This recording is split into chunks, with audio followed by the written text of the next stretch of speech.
Hey, how's everybody doing today? I want to read to you a few verses from Psalm 101. I will sing of your love and justice. Lord, I will praise you with songs. I will be careful to live a blameless life. When will you come to help me? I will lead a life of integrity in my own home. I will refuse to look at anything vile and vulgar. Okay, the first thing, that starts out with praise to the Lord, which is always good. And then there's he begins to talk about the way he's living. And he talks about, I will be careful to live a blameless life. And that's something you have to deliberately do.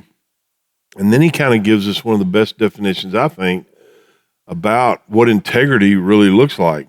And that is, he says, I will lead a life of integrity in my own home.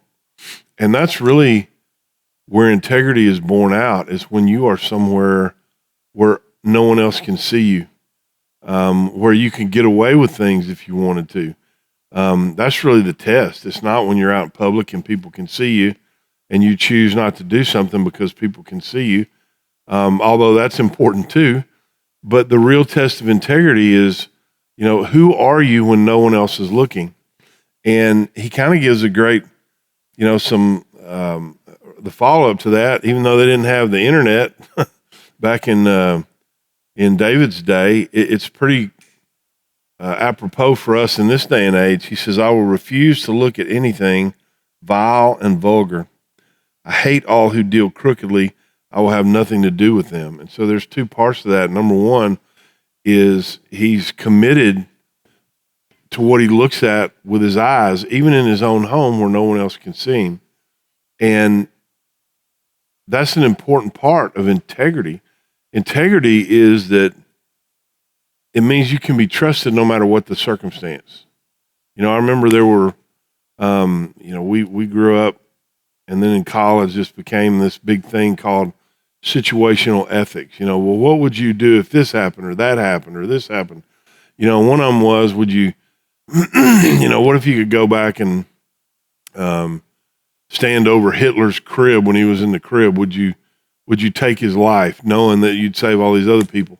Well, that's kind of a tricky question, because the bottom line is that's murder.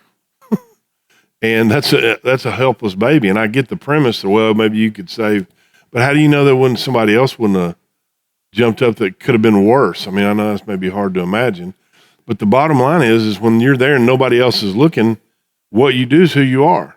And the trap is to think that we can justify somehow things that are wrong because it brings maybe a desired result.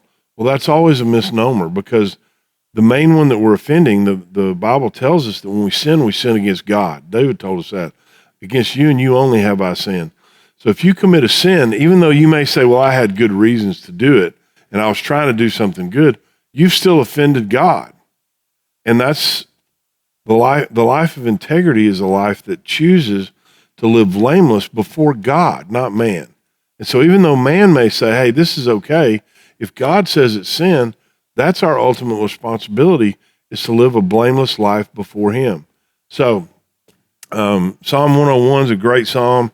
And, all of us need to do checkups and ask ourselves, have I been letting things slip in private? When nobody else can see me, am I hiding things? Am I doing things in private that I wouldn't want anyone else to know about? We need to evaluate those things and determine we're not really in private ever. God can always see us. And what does his word say about what we're doing? And if it's in a way, if it's doing something that does not match up with his word, then we need to stop. We need to be committed to living a life of integrity, even in our own home, in that place where no one else can see us. So, hope that helps you guys. Hope y'all have a great week, and we hope to see you this Sunday. And have a great and happy Thanksgiving.